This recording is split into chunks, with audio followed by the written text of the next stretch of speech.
क्या आपने कभी महसूस किया है कि कोई व्यक्ति अचानक से आपका दिमाग ही पलट कर रख दे? जैसे आपकी यादों को, आपके अनुभवों को ही बदलकर आपको भ्रमित कर दे। अगर हाँ, तो यकीन मानिए, आप अकेले नहीं हैं। दुनिया में कुछ लोग ऐसी मानसिक चालें चलते हैं कि हम खुद पर शक करने लगते हैं कि जो हमने देखा या कहा, उसने वाकई वैसा ही हुआ था। ये सब बातें सुनने में जादू जैसी लग सकती हैं, लेकिन दरअसल यह डार्क साइकोलॉजी की हेरफेर तकनीकों का असर है। डार्क साइकोलॉजी में उन चालों को समझाया जाता है जो जरूरत से ज्यादा चालाक और खतरनाक होती हैं। जैसा कि एक रिसर्च कहती है, इन तकनीकों की जानकारी से न सिर्फ आप खुद को बचा सकते हैं, बल्कि इन्हें अपने फायदे के लिए भी इस्तेमाल किया जा सकता है। चलिए, बिना किसी सटीक भाषण के याराना अंदाज में इन मनोवैज्ञानिक तरकीबों को गहराई से समझते हैं। अब जरा सोचो, गिल्ट ट्रिपिंग, दोषारोपण कैसी होती है? गिल्ट ट्रिपिंग वो तरीका है जिसमें दूसरा शख्स आपको मानसिक रूप से ऐसा दंड देता है कि आप अपने के पर दोषी महसूस करने लगो। सीधी भाषा में कहें तो यह भावनात्मक ब्लैकमेल की एक चाल है, जिसमें लोग आपके अंदर की दया या शर्मिंदगी को भुनाने की कोशिश करते हैं। मान लो तुम्हारे दोस्त ने अपने लिए जोर जोर से कुछ किया और फिर तुमसे कहने लगा, मैंने तुम्हारे लिए कितना कुछ किया, तुम वापस कुछ करके नहीं दे सकते क्या? या कोई बोले, तुम बहुत स्वार्थी हो यार, पहले अपनी फेलो फैमिली को टाइम दे दो। ऐसी बातें सुनकर तुम्हारे मन में खुद पर शक पैदा हो जाता है कि क्या सच में मैं सेल्फिश हूं? गिल्ट ट्रिप करने वाला इसी भावनात्मक दबाव को पैदा करके तुम्हें नियंत्रित करता है। अब जरा सोचो, जब तुम नाराज होते हुए भी चुप हो जाते हो क्योंकि तुम्हें डर है कि कहीं उस दूसरे व्यक्ति को ठेस न पहुंच जाए, यहीं तो वह चाल काम करती है। गिल्ट ट्रिप लगाने वाला व्यक्ति तुमसे अपनी जरूरतें पूरा करवाने के लिए तुम्हें इमोशनली दबाव में रखता है। उदाहरण के लिए, माँ जब कहती हैं, तुम मुझसे प्यार ही नहीं करते इसलिए मैं रोई हूं, यह भी गिल्ट ट्रिप है। यह तकनीक तुम्हारी खुद की ठीक होने या अपने लिए खड़े होने की क्षमता को कमजोर कर देती है। याद रखो, अगर कोई बार बार तुम्हें ऐसा बताता रहे कि तुमने मेरे लिए कुछ भी नहीं किया या तुम बहुत बेरहम हो, तो वह केवल तुम्हारे दिल का इस्तेमाल तुम्हें कंट्रोल करने के लिए कर रहा है। चौंकाने वाली चाल, गैसलाइटिंग। चलिए अब बात करते हैं गैसलाइटिंग की, जो सबसे खतरनाक मनोवैज्ञानिक तकनीकों में से एक है। गैसलाइटिंग का सीधा मतलब है आपको ऐसी झूठी जानकारी देना कि आप अपने अपने दिमाग, याददाश्त और तर्क पर ही शक करने लगो। मान लो कोई तुम्हें दिन भर के बाद कहता है, यार ऐसा तो तुमने कुछ कहा ही नहीं, जबकि तुम पक्का जानते हो कि तुमने कहा था। धीरे धीरे ऐसी छोटी छोटी बातों से आपका भरोसा अपने आप पर डगमगा जाता है। गैसलाइटर आपको जानबूझकर भ्रमित करता है। वह कहेगा, तुम भूल रहे हो, तुम कुछ गलत समझ रहे हो, या ये तुम्हारी यादों में गड़बड़ है, ताकि अंत में आप ही सोचने लगो कि शायद सच में आपकी याददाश्त बिगड़ गई है। जैसा साइकोलॉजी टुडे कहता है, गैसलाइटिंग एक डरावनी हेरफेर है जिसमें आपको लगातार झूठी जानकारी दी जाती है, जिससे आप अपनी ही जान पहचान को ही गलत मानने लगते हो। अब जरा सोचो, अगर कोई दोस्त तुम्हारे साथ बैठकर धीरे धीरे ऐसी हरकतें करे, तब तुम्हें कैसा लगेगा? शुरुआती मुलाकात में तो सब कुछ बढ़िया लगा, तारीफें मिली, पर फिर अचानक वो कहने लगे कि तुमने कभी वो बात नहीं बताई, तुम ठीक नहीं हो, या तुम बहुत संवेदनशील हो। तुम्हें धीरे धीरे खुद पर शक होने लगता है कि सच कह रहे हो या नहीं।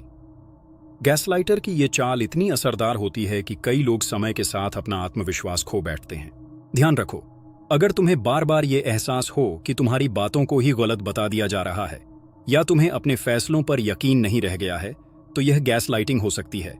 अब जरा सोचो, लव बॉम्बिंग, प्यार की बौछार क्या है? दोस्तों, प्यार की बमबारी मतलब लव बॉम्बिंग सुनने में तो बहुत प्यारा लगता है, पर इसकी नीयत अक्सर प्यारी नहीं होती। लव बॉम्बिंग वह तरीका है जिसमें कोई व्यक्ति दूसरे को भारी भरकम तारीफ, उपहार और प्यार बरसाकर उलझा देता है। शुरुआत में आपको ये सब प्यार बातें सुनकर बहुत अच्छा लगेगा, पर असली मकसद होता है आपका नियंत्रण हासिल करना। क्लीवलैंड क्लिनिक की एक रिपोर्ट कहती है कि लव बॉम्बिंग एक तरह की भावनात्मक दुर्व्यवहार है, जिसमें कोई आपको अपने पास लुभाने के लिए अति प्रशंसा और फुर्सत से ज्यादा ध्यान देता है। कैसे पहचानें कि कोई आपको लव बॉम्बिंग कर रहा है? सबसे पहले तो यह, आपको शुरुआती दिनों में वह व्यक्ति झूठे तरीके से बहुत ही मीठे कमेंट करता है और सुपर कुशल बन जाता है। बड़े बड़े गिफ्ट्स देता है, रोज रोज कॉल करता है, तुम्हारे बिना मेरी जिंदगी अधूरी जैसे प्यार भरे मैसेज भेजता है। यहां तक कि आपसे जल्दी शादी की बातें करने लगे या फ्यूचर प्लान करने लगे, ये सब चेतावनी हो सकती है। उदाहरण के लिए, अत्यधिक तारीफ और प्रशंसा। ऐसा लगे कि आप किसी क्वीन हो, हर बात पर वाह वाह कर दी जाए। बेतुके गिफ्ट्स और ध्यान, बिना किसी खास वजह के उपहारों की बौछार होना और फोन पर पूरे दिन बातें करना। भविष्य की जल्दी जल्दी बातें, तुमसे जुड़कर मुझे पता है मेरी लाइफ सेट हो जाएगी, या जल्दी बच्चे प्यार वगैरह की बात करना। शुरुआत में ये सब आपको बेहद खास फील कराएगा, लेकिन ध्यान रखो, जो इतना जल्दी और ज्यादा देता है उसका मकसद भी कहीं ज्यादा बड़ा होता है। विशेषज्ञ कहते हैं कि लव बॉम्बर का असल मकसद सिर्फ प्यार पाना नहीं बल्कि कंट्रोल करना होता है। जब आप उसके लालच, तारीफों, उपहारों में फंस जाएंगे तो वह धीरे धीरे आपकी आजादी और दोस्तों परिवार से दूरी बना देगा। विश्वास मत हुआ? कोलंबियाना की एक रिपोर्ट बताती है कि ऐसा व्यक्ति प्यार दिखाकर आपका ध्यान जीतता है, फिर जब आप उसके हौसलों पर मतिभ्रमित हो जाते हैं तो वह अपने हिसाब से चीजें करने लगता है। कल्पना करो, पहले तो हर दिन फूल, शहद और रोमांस, फिर अचानक छोटी छोटी बात पर नाराजगी, दूरी, और फिर तुम्हें दोषी थोपना कि तुमने मेरा प्यार नहीं समझा। यही लव बॉम्बिंग के सुसाजिशी चरण हैं। इसके 3 चरण भी बताए गए हैं। शुरुआत में इडियलाइजेशन, बहुत चाहना, बीच में डवल्यूएशन, कमतर कर देना, और अंत में डिस्कार्ड, त्यागना। जब तक ये चल रहा है आपको लगेगा सब कुछ परफेक्ट है, लेकिन याद रखना, बहुत प्यार वाली शुरुआत के बाद अक्सर आने वाला दर्द ही असली चेहरा होता है। चौंकाने वाला सच, नार्सिसिज्म। अब जरा सोचो, क्या तुमने कभी ऐसे लोगों को देखा है जो हर वक्त खुद के ही गुण गा रहे हों, अपने आप को सबसे अच्छा समझते हों और दूसरे की तारीफ को बर्दाश्त नहीं करते हों? हाँ, हम बात कर रहे हैं नार्सिसिस्ट्स की। नार्सिसिस्टिक व्यक्तित्व में मूल रूप से अपने आप को अतिशयोक्ति तक अधिक महान समझना और दूसरों की प्रशंसा की गहरी लालसा होती है। ऐसा व्यक्ति मानता है कि दुनिया में सब कुछ उसे देने के लिए है और रिश्ते सिर्फ उसकी चमक बढ़ाने के जरिया हैं। नार्सिसिस्ट सबसे पहले प्यारे बनकर आता है। वो आपको महसूस करवाएगा कि वो आपकी हर जरूरत का ख्याल रखता है, आपकी बात सुन रहा है, लेकिन धीरे धीरे उसकी असली प्रकृति सामने आने लगती है। आप पर दोष थोपना, आपको नीचा दिखाना और आपको गिल्ट ट्रिप करना। साइकोलॉजी टुडे के एक लेख के मुताबिक नार्सिसिस्ट जो सबसे अधिक करते हैं वह होता है दूसरों को दोष देना, ब्लेम शिफ्टिंग। अगर रिश्ते में कुछ गलत होता है तो नार्सिसिस्ट बोलेगा, ये सब तुम्हारी वजह से हुआ, मैं तो बस ठीक था। वे आपको ऐसा महसूस करवाएंगे कि आपके काम ही उनकी खराबी का कारण है। नार्सिसिस्ट्स आपको अक्सर इनकार, इनवैलिडेट करते हैं। आपकी जरूरतों, राय या भावनाओं को महत्व नहीं देते। आपके विचारों को महत्व न देकर आपको नीचे दिखाएंगे। धीरे धीरे आपको लगेगा कि आपकी कोई अहमियत नहीं है, आपकी भावनाएं फालतू हैं। यहां तक कि जब आप कोई नैतिक हद पार कर देते हैं, नार्सिसिस्ट खुद को हमेशा शुद्ध दिखाएगा और आपको दोषी महसूस कराएगा।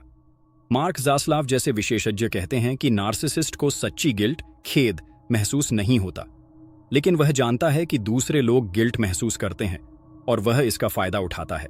तो अब सोचो, अगर कोई दोस्त हमेशा बातें अपनी तरफ मोड़ लेता है, तूने ये किया ना ये किया कहकर बार बार तुम्हें दोष दे, तो अगर वह दूसरी चीजों में तुम्हारी तारीफ कम करता है और तुम्हें कोई अहमियत नहीं है जैसा महसूस करवाए, तो ये नार्सिसिस्टिक व्यवहार हो सकता है। याद रखो, नार्सिसिस्ट का मकसद तुम्हें उसके ऑडियंस में एक प्रशंसक की तरह रखना होता है, और अगर तुम उनकी चाल में फंस गए तो अति ध्यान देने के तुरंत बाद अति नफरत में बदल जाते हैं। इसलिए उनकी नजरों में अपनी कीमत मत खोना, क्योंकि वे अपना स्थिति बनाए रखने के लिए तुम्हें गैसलाइट और गिल्ट ट्रिप करेंगे। चौंका देने वाली सजा, साइलेंट ट्रीटमेंट, चुप्पी का इलाज। अब चलते हैं साइलेंट ट्रीटमेंट पर, यानी बिना बोले ही किसी को रोक देना। मेडिकल न्यूज टुडे के मुताबिक साइलेंट ट्रीटमेंट तब होती है जब कोई व्यक्ति अपने गुस्से या नाराजगी में दूसरे से बातचीत करना एकदम बंद कर देता है।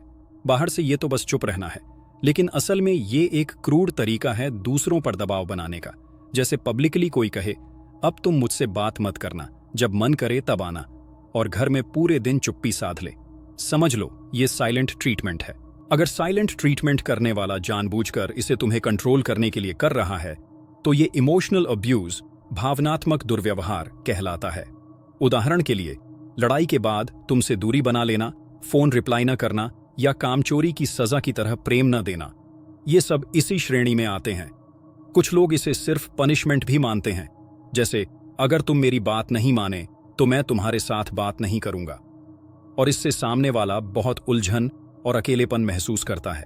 सोचो, अगर तुम्हारा कोई दोस्त अचानक दिन भर तुम्हें नजरअंदाज कर दे, बिना वजह बात न करे, तो तुम्हारा दिल कैसे धड़कता है? जाहिर है, कंफ्यूजन होती है। क्या मैंने कुछ बुरा किया? फिर भी सवाल जवाब का कोई रास्ता नहीं। रिपोर्ट में बताया गया है कि साइलेंट ट्रीटमेंट से इंसान में कॉन्फ्यूजन, तनाव और अकेलेपन बढ़ सकता है, और जो इसे लगातार करता है वह अपने शब्दों में नहीं बल्कि चुप्पी से आपको नियंत्रित करता है। इसलिए याद रखना, अगर कोई तुम्हें जवाब देना बंद कर देता है ताकि तुम उसकी झूठी शर्तों पर फंस जाओ, तो यह साइलेंट ट्रीटमेंट है, एक ऐसी चाल जो बस शक्ति दिखाने और तुम्हें डराने के लिए होती है। सजग कैसे रहें और बचाव? अब भाई, जब इन सब चालों के बारे में जान चुके हो तो इन्हें पहचान कर बच पाना आसान होगा। जैसा इस किताब में कहा गया है कि अंधकारमय मनोविज्ञान की जानकारी हमारी रोजमर्रा की जिंदगी में बहुत काम आती है। इसका मतलब है, जानकारी ही सबसे बड़ी ताकत है। आइए कुछ आसान टिप्स देखें। खुद पर भरोसा रखें। जब कोई आपके अनुभव, याद या भावनाओं को चुनौती दे तो अपनी सच्ची यादों पर यकीन रखिए। दूसरों की बातें सुनें, लेकिन अपने आत्मविश्वास को कम मत होने दें। सीमाएं तय करें। अगर कोई बार बार तुम्हें दोषारोपण करता है या गिल्ट ट्रिप लगाता है तो प्यार से कहो कि ये बात तुम्हें नहीं मान्य है।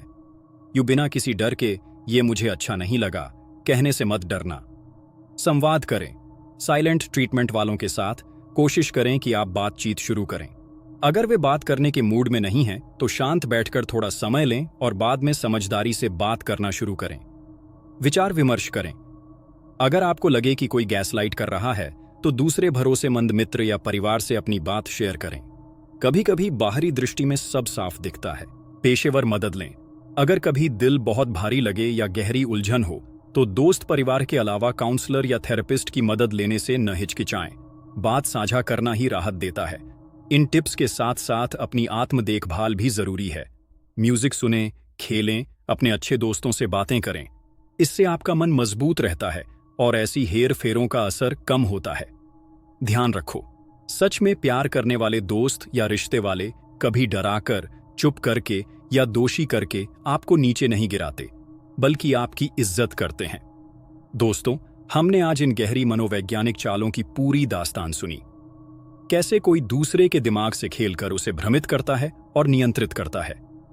उम्मीद है आप समझ गए होंगे कि ये सिर्फ ट्रिक्स हैं, आपके असली मनोबल को तोड़ने के लिए नहीं। अब जब अगली बार कोई इन तरीकों की कोशिश करे तो हिम्मत से इनका सामना करना, क्योंकि सजग मन ही सबसे बड़ा कवच है। तो दोस्तों, आज की बातचीत में जितना हो सका खुलकर बताया कि कौन कौन सी डार्क साइकोलॉजी तकनीकें हैं और कैसे काम करती हैं। मुझे उम्मीद है आपको ये कहानी समझ में आई होगी और अब आप सजग रहकर इन चालों को पहचान सकते हैं। हमेशा याद रखना, तुम्हारे साथ जो होता है उसके बारे में तुम अकेले नहीं हो और इन पर काबू पाया जा सकता है। धन्यवाद यारों, मुझे सुनने के लिए।